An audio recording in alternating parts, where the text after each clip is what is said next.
아침 말씀. 오늘 본문 말씀은 사사기 13장 15절에서 25절입니다.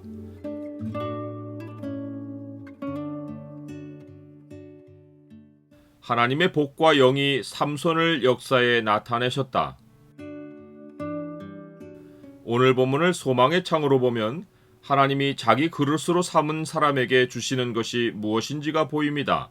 소망의 창을 보여주는 구절은 13장 24절입니다. 그 여인이 아들을 낳음에 그의 이름을 삼손이라 하니라. 그 아이가 자라매 여호와께서 그에게 복을 주시더니. 마노아의 아내는 하나님의 사람을 만난 것을 남편에게 말하며 하나님의 사람의 용모가 심히 범상치 않아서 혹이 하나님의 사자가 아닐까 하면서도 물어보기가 두려웠다고 말합니다. 하나님의 사람은 선지자를 뜻하고 하나님의 사자는 천사를 말합니다. 그 여인은 자기가 하나님을 본 이후로 죽을지도 모른다고 두려워하여 그 하나님의 사람의 출신을 물어보지 않은 것입니다. 마노아는 자기 아내의 말을 듣고 여호와께 기도하여 그를 다시 보내어 달라고 하며 낳을 아이를 어떻게 양육해야 하는지를 알려달라고 간구합니다. 하나님은 마노아의 소리를 듣고 이번에도 마노아의 아내에게 자신을 나타내십니다. 아내는 즉시로 마노아를 불러오고 여호와의 사자는 여인에게 말했던 것을 그에게 다시 말해줍니다. 마노아는 그가 여호와의 사자인 줄 알지 못하고 그에게 머물기를 요청하고 염소 새끼를 준비하겠다고 말합니다. 마노아의 말에 대해 여호와의 사자가 응답한 것을 보면 마노아가 염소 새끼를 준비하려는 의도가 다른 데 있을 수 있다는 여지를 암시합니다. 여호와의 사자가 마노아에게 이르되 네가 비록 나를 머물게 하나 내가 네 음식을 먹지 아니하리라. 번제를 준비하려거든 마땅히 여호와께 드릴지니라 하니 이는 그가 여호와의 사자인 줄을 마노아가 알지 못함이었더라. 여호와의 사자가 한 말에 따르면 마노아의 의도가 순전하게 하나님의 사람을 음식으로 대접하려는 것일 수도 있고 하나님의 사람에게 번제를 드리려 했던 것일 수도 있습니다. 후자라면 우상이 만연한 사회에서 마노아에게도 이교의 습성이 배어 있다는 증거입니다. 여호와의 사자는 마노아의 의도가 하나님의 사람에게 음식을 대접하려는 것이라고 받아들였지만 혹시라도 사람을 신으로 받들려는 것이 아닐까 하여 번제물을 드릴 대상을 여호와로 알려준 것입니다. 마노아는 마지막으로 하나님의 사람에게 이름을 물어봅니다. 마노아가 또 여호와의 사자에게 말하되 당신의 이름이 무엇이니까? 당신의 말씀이 이루어질 때에 우리가 당신을 존귀히 여기리이다. 여기서 마노아가 또 여호와의 사자에게 말하되 라는 말은 의아합니다.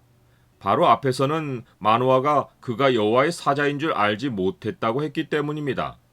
그러고 보니 여호와의 사자인 줄 알지 못했다고 했던 그 상황에서도 마노아는 여호와의 사자에게 말했다고 되어 있습니다. 이는 마노아가 여호와의 사자와 말하면서도 계속해서 여호와의 사자인 줄 알지 못하는 상황을 역설적으로 묘사한 것입니다.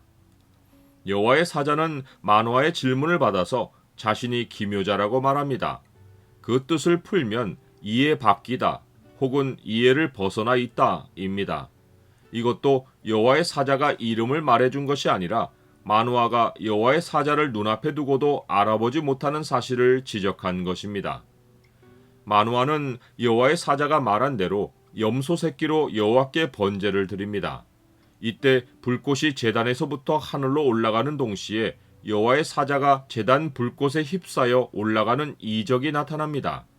그제야 그는 그가 여호와의 사자인 줄 알고 하나님을 보아서 반드시 죽을 것이라고 두려워합니다.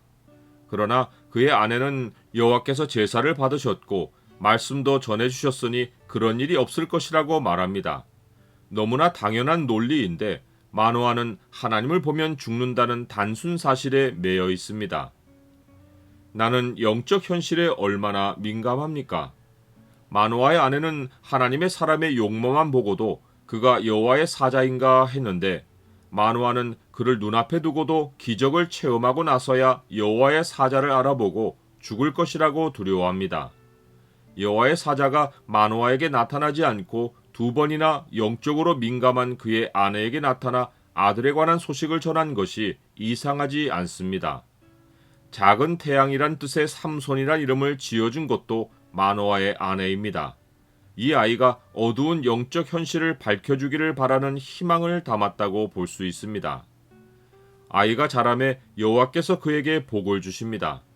복은 피조물이 자기 역할과 기능을 할 수 있도록 창조자가 부여해 주시는 선물인데 삼손이 받은 복은 엄청난 힘입니다. 이것이 복이기에 천부적으로 가지고 태어난 힘이 아닙니다. 이 힘이 나타난 것은 여호와의 영이 그를 움직이기 시작하신 때부터입니다. 영적인 목마름과 황량함이 만연한 시대에 하나님의 복과 하나님의 영이 삼손을 우리가 아는 삼손으로 역사에 나타나게 했습니다.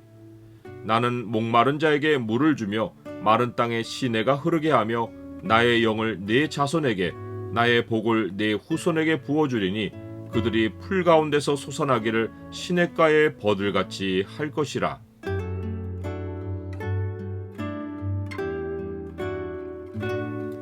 주님, 주께서 저와 함께 하시는 것을 늘 기억하길 원하고 주께서 제게 들려주려 하시는 말씀은 놓치지 않고 듣기를 원합니다. 제게 성령을 충만하게 하시고 제게 복을 더하사 영적 어두움 속에서 빛의 사명을 감당하게 하옵소서. 예수 그리스도의 이름으로 기도드립니다. 아멘.